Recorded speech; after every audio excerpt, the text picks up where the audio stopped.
Hello Happy Elders, balik lagi bersama kita di Talas Talk Live on Social Media. Oke, sekarang saya sudah bersama dengan dokter akupuntur RSUD Cibinong, ya, Dokter Lulu Susaini. Halo dok, apa kabar? Alhamdulillah, baik dan sehat. Iya kan langsung sakit nggak di sini ya dok? Betul, Sehat pasti. iya. Semangat terus dokter. Alhamdulillah. Keren, pokoknya dokter adalah dokter yang luar biasa memberikan pelayanan di sini. Udah lama ya dok ya di Cibinong? Lumayan Itu berapa tahun coba? Hampir 20 tahun ya. 20 tahun hampir loh. Itu sih bukan hampir, kayaknya udah mengabdi cukup lama untuk masyarakat Kabupaten Bogor ya dok ya. Dan sekarang mendalami akupuntur ya dok ya. Iya. Sebenarnya apa sih dok akupuntur itu? Akupuntur itu adalah tindakan perangsangan titik akupuntur atau titik tertentu yang ada di permukaan kulit, di permukaan tubuh atau kulit, yang diharapkan untuk pemeliharaan, pencegahan, pengobatan maupun pemulihan suatu penyakit atau gangguan penyakit. Oke, berarti banyak ya dok. Berarti untuk saya dengar tadi ada pemeliharaan dan pencegahan ya. Berarti untuk segala macam penyakit bisa semua untuk di akupuntur. Bisa. Jadi selain untuk mengobati penyakit, juga untuk pencegahan tuh maksudnya Pak, supaya tubuh kita masih tetap bugar, untuk stamina. Oke. Nah, itu seperti itu arahnya. Stamina ya, keren terus. Terus kita mau nanya nih, dok, kalau saya kan orang awam dok. Terus kalau akupuntur itu semua tubuh kita tuh boleh tusuk atau ada bagian-bagian tertentu yang nggak boleh sebenarnya? Nih sebenarnya kayak si boneka, dia nih. Di tubuh itu banyak titik-titik akupuntur ya. Lebih dari 200 titik akupuntur tuh. 200. Lebih dari itu. Dan ini semua itu ada fungsinya. Titik mana yang boleh ditusuk dan titik mana yang nggak boleh ditusuk itu tergantung dari keluhan pasiennya. Tergantung keperuntukan apa akupunturnya. Seperti itu. Nggak mungkin juga sakit di bahu ditusuk di kaki. Ya, Benar. betul. Paham. Terus kalau untuk anak yang di bawah umur tuh dok, boleh nggak sih di akupuntur dok? Akupuntur sebenarnya bisa dari bayi sampai usia lanjut pun bisa. Bayi bisa dok? Bisa, asalkan kooperatif, tuh ya. Bayi kooperatif? Ya mungkin ya emang jarang kalau dilakukan kalau di Indonesia ya. Tapi sebenarnya itu boleh semua. Ya. Boleh semua. Sebenarnya yang tidak boleh dilakukan akupuntur itu kasus kegawat daruratan sama kasus yang harus dioperasi. Nah itu nggak bisa diakupuntur. Kalau selain itu bisa diakupuntur. Contoh orang KLL minta diakupuntur, mohon maaf nih, kayak nggak bisa itu Nggak dok bisa ya. patah tulang, mau diakupuntur ya nggak bisa lah. Ya kali di film Cina itu banyak tapi tak berhenti darahnya, nggak mungkin ya dok di sini ya. Oke. Terus ada nggak sih dokter penyakit yang misalnya orangnya ternyata terindikasi penyakit ini terus dia nggak boleh diakupuntur gitu ternyata. Indikasi penyakit tertentu lah yang nggak boleh diakupuntur. Ada nggak? Akupuntur itu bisa dipakai kombinasi ya. Jadi mungkin dia sakit apa tapi akupunkturnya berfungsi untuk intinya membuat pengobatan dari dokter yang bersangkutan lebih optimal, mengurangi efek samping dari obat-obat yang diberikan oleh dokter tersebut. Itu gunanya akupunktur di rumah sakit, kita bisa terintegrasi, bisa kolaborasi dengan dokter spesialis yang lainnya seperti itu. Itu perbedaan akupuntur dokter dengan akupuntur yang biasa begitu. Berarti ada diagnosa medisnya seperti itu dok. Betul. Oke, berarti pasien itu diobservasi terlebih dahulu. Tentu. Jadi pasien yang datang untuk dilakukan akupuntur pasti akan dilakukan istilahnya anamnesa ya, kita wawancara dulu ya, keluhannya apa, habis itu riwayat penyakit sebelumnya apa, sudah berobat apa belum, obat-obatan yang diminum apa, itu semuanya kita gali dulu sebelum kita lakukan untuk akupuntur. Cara kerja akupuntur itu seperti apa dok sebenarnya? Cara kerja akupuntur ya. Akupuntur kan kita pakai jarum ya, jarum akupuntur.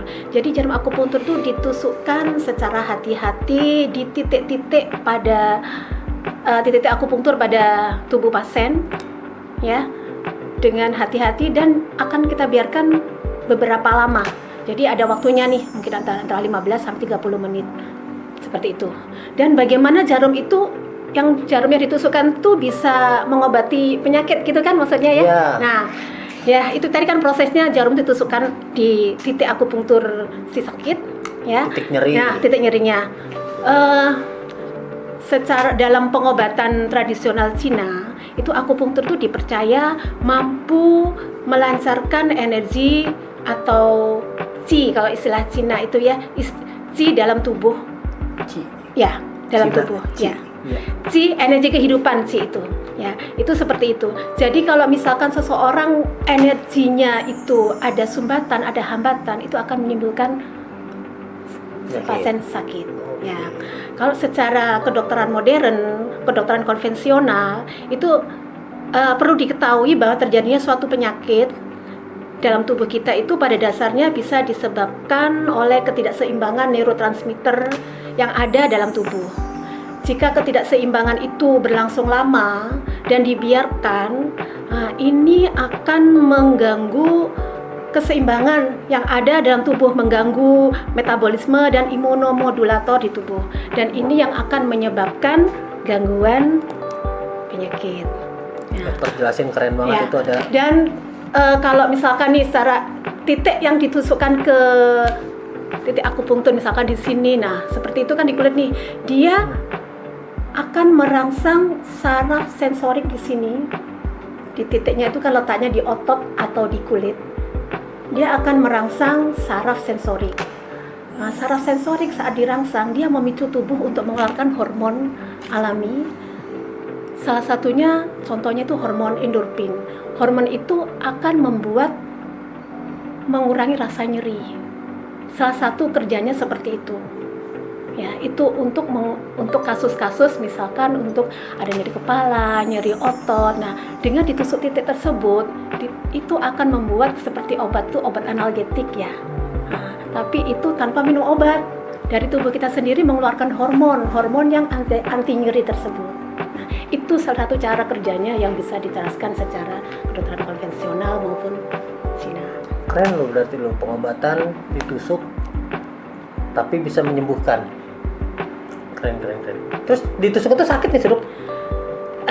Namanya ditusuk ya, pasti ada rasa sakit lah sedikit. Tapi sakit itu kan individual ya. Sebenarnya rasa sakitnya tuh sebenarnya minimal. Emang ada rasa sakit, tapi setelah jarum itu terletak pada posisinya sudah nggak ada rasa sakit lagi. Rasanya berarti agak ngilu sedikit, kadang-kadang ada raga baal gitu ya. Kadang rasa seperti kayak kesetrum gitu saat jarum ditusukkan. Tapi setelah itu ya sudah nggak ada rasa sakit lagi. Amannya, seberapa steril kah jarum ini digunakan untuk pasien? Seberapa steril? Bukan seberapa steril ya. Ini kita jarum pakainya sekali pakai ya. Sekali pakai. Ya, jadi istilahnya disposable. Jarum hanya sekali pakai dan langsung buang. Jadi untuk keamanan jarumnya pasti aman karena emang steril dan disposable. Ya, itu. Terus jarumnya ini kan kecil banget ya. Jarum ini kecil, beda dengan jarum suntik. Jarum Kecil gitu. kecil ya, kalau tahu jarum jahit. Nah, ini seperempatnya dari jarum jahit. Jadi kan lebih kecil lagi, halus. Rambut. Ya, kalau rambut kan nggak bisa Ketipisan ditusukkan ya, ada tebal dikit dari rambut lah ya. Ya, jadi istilahnya aman karena jarumnya itu juga kecil dan steril, disposable. Nah, itu. Dan kalau misalkan nyerinya itu emang sakit sedikit ada, ya, tapi itu Tapi tidak mengganggu lah ya. dan subjektif. beberapa orang tidak merasakan sakit. Tidak semua titik yang ditusuk itu sakit. Tiap orang itu beda-beda sih ya. Oke. Seperti itu. Terus ini Dok, kalau dokter datang ada pasien untuk dokter periksa atau di anamnesa ya Dok ya. Pasien datang itu sampai dengan ditangani dari anamnesa berapa menit rata-rata Dok? Berapa menitnya itu emang juga tergantung dari ini ya. Dari kalau misalkan pasien baru pertama kali datang untuk akupunktur, itu mungkin membutuhkan agak lama untuk berkonsultasinya.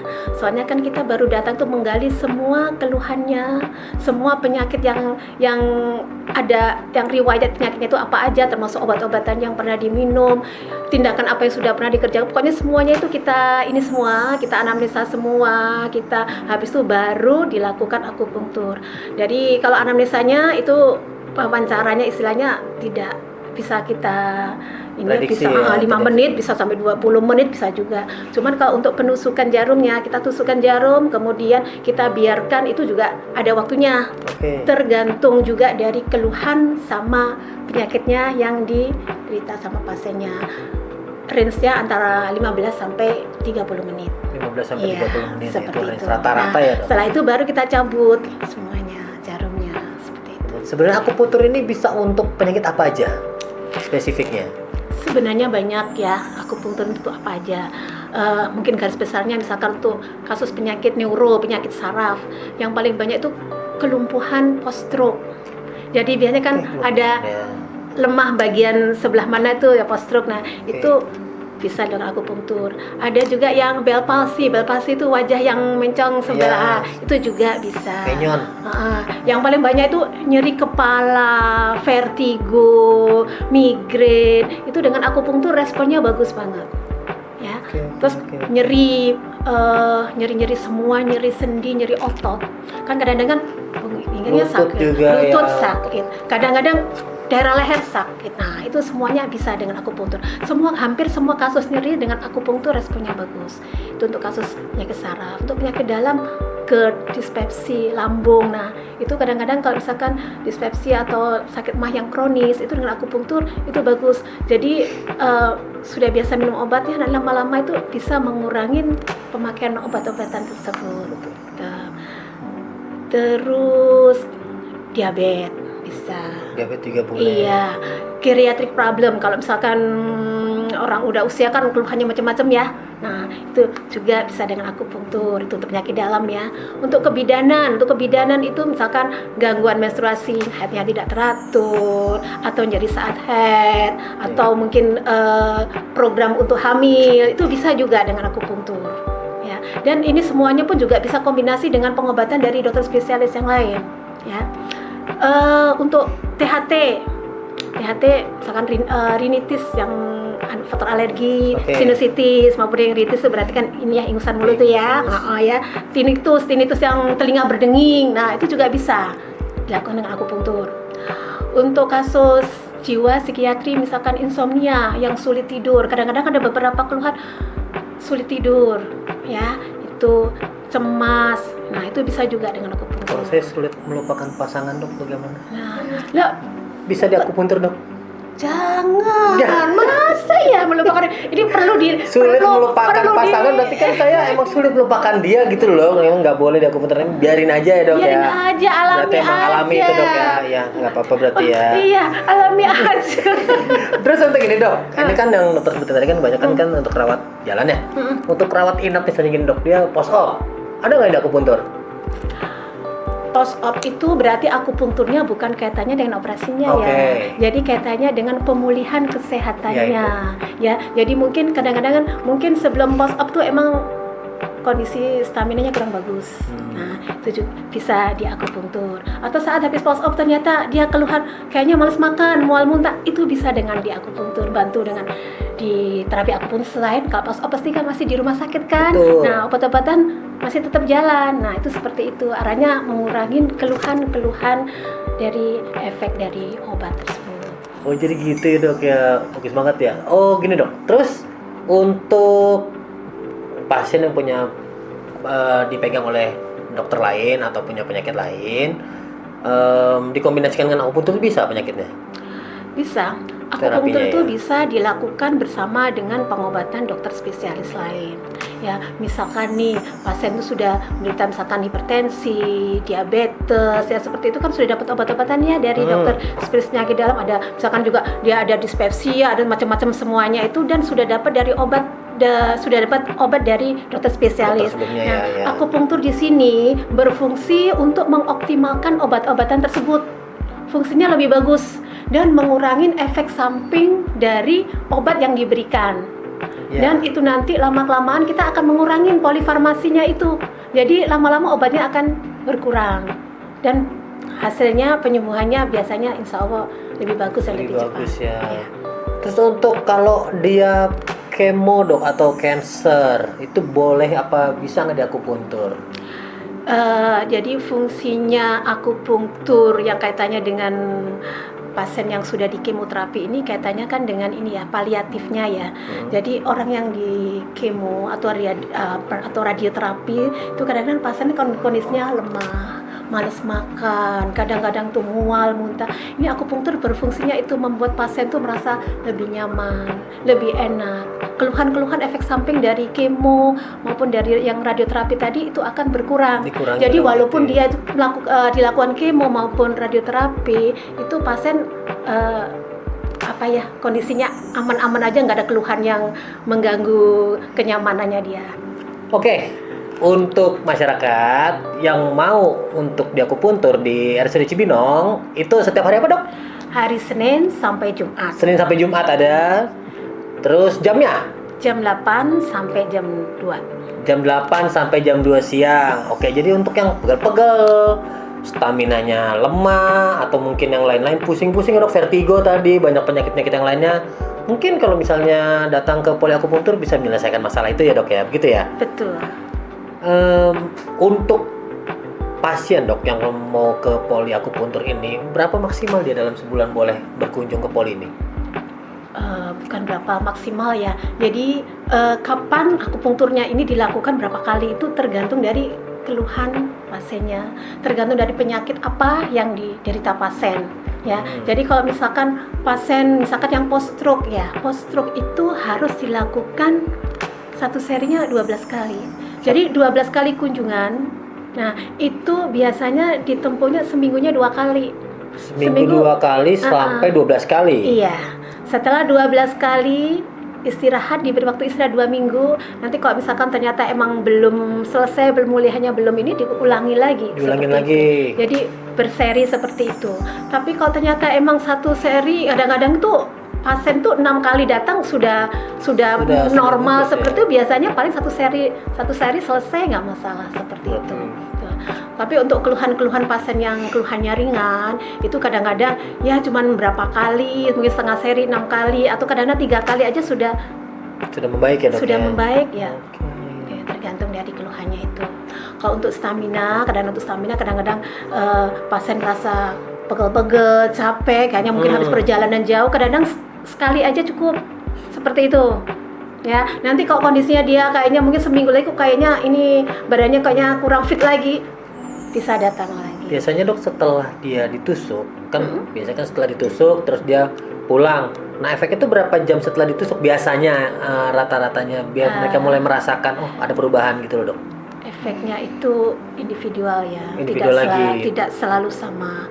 Kadang-kadang kalau misalkan untuk keluhan, misalkan nih keluhan sakit kepala nih, kadang-kadang habis ditusuk itu bisa hampir 80% sudah langsung hilang, berkurang, ada yang seperti itu. Kali saya ke situ, Dok, saya sering pusing, Dok, kalau belum gajian. Saya tunggu, waduh, ini masalahnya kalau gajian itu beda lagi. Masalah keluarga apa gimana, saya pusing terus, Dok. Jadi saya harus ke dokter nih untuk ditusuk kepala saya biar hilang masalah saya langsung ya, Dok, ya. Bisa aja ini ya. Kalau seperti itu, wah enak, Dok, yang penyelesaiannya ya. Berarti ini dokter akupunktur menyelesaikan semua masalah rumah tangga Anda ini sebenarnya. Itu harus hilangkan sumber masalahnya. Oke, ya benar sih sampai situ. Oke. Jadi gitu, Dok. Jadi efeknya itu bisa langsung atau juga mungkin bisa yang ada setiap orang berbeda-beda efek. Iya. Untuk kasus-kasus penyakit kronis itu emang biasanya nggak mungkin langsung begitu datang hari ini besok sudah kelihatan, belum tentu seperti itu.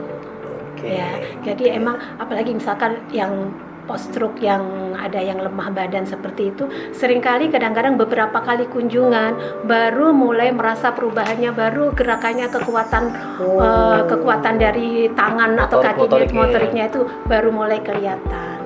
Ya, jadi tidak selalu semua hasilnya langsung kelihatan 1 jam setelah akupunktur, tidak selalu semua seperti itu. Jadi berbeda-beda efeknya di setiap orang ya. Berbeda-beda, iya. Dok, ini untuk kecantikan, ada orang yang diakupuntur karena untuk misalnya biar lebih cantik atau lebih apa, ada nggak sih, Dok? Akupunktur untuk perawatan wajah bisa ya. Jadi bisa, Dok? Bisa. Jadi akupunktur ini kan melancarkan peredaran darah di wajah ya. Wajah, orang yang peredarannya itu lebih bagus, itu wajahnya akan lebih cerah. Ya, jadi nih ya, Makasih loh, Dok. ya, itu Dokter ya. ngeliat saya ya. Makasih loh. Iya. Makasih Terus juga dia tuh memicu untuk kolagen, produksi kolagen ya. Kolagen. Jadi itu kaitannya dengan apa? Anti agingnya bisa. Jadi kelihatan awet muda terus gitu ya, Dok ya. Nah, terus untuk mengatasi keriput, untuk mengatasi hiperpigmentasi atau freckles itu bisa juga ya ke sana. Jadi banyak Jerawat ya. itu juga bisa. Oh, berarti bisa untuk perawatan wajah ya, Dok ya. Jerawat-jerawat? Bisa. Wah, apalagi jerawat ya. Ya. Yang penting rutin, nggak bisa sekali datang selesai. Satu seri 12 kali? Iya, Cukup? seperti itu. Jadi paling tidak itu ya itu tadi datangnya seminggu 2 kali. Jadi nggak bisa datang sekali, habis itu nanti 1 bulan lagi datang lagi, itu hasilnya pasti akan tidak optimal. Jadi, Dok, kalau untuk yang perawatan muka itu bisa untuk semuanya, keren loh, Dok. Jadi bisa orang nggak usah beli ini kali masker muda-muda muka. Masker muda-muda, masker untuk anti penuaan, anti aging. Jadi mendingan dia pakai dokter akupuntur ditusuk-tusuk jadi muda. Oke, saya mau nanya selanjutnya nih, Dok. Ada nggak sih efek samping kalau kita di akupuntur tuh? Efek samping suatu tindakan tuh pasti ada. Oke. Ya, nggak mungkin nggak ada. Cuman efek samping akupunktur itu minimal menurut pengalaman ya. Jadi yang pertama apa efek sampingnya yang minimal tuh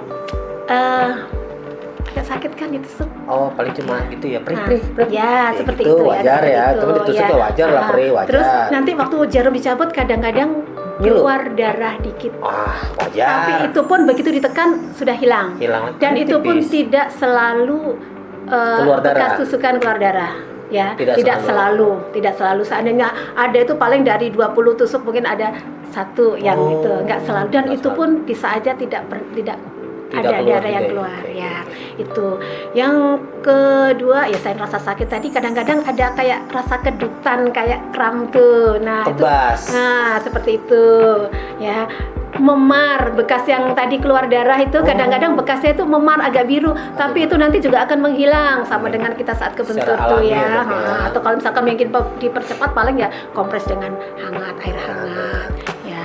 Itu sama kadang-kadang beberapa orang setelah habis akupunktur itu merasa kelelahan dan jadi rasa nyaman untuk tidurnya lebih nyenyak karena rasa lelah tadi. Karena dia sebenarnya efek sampingnya lelah, tapi pas dia buat tidur malah lebih enak tidurnya. Nanti bangunnya lebih fresh. Soalnya kan akupunktur itu kan kaitannya ini ya energi tadi itu Ya. ya.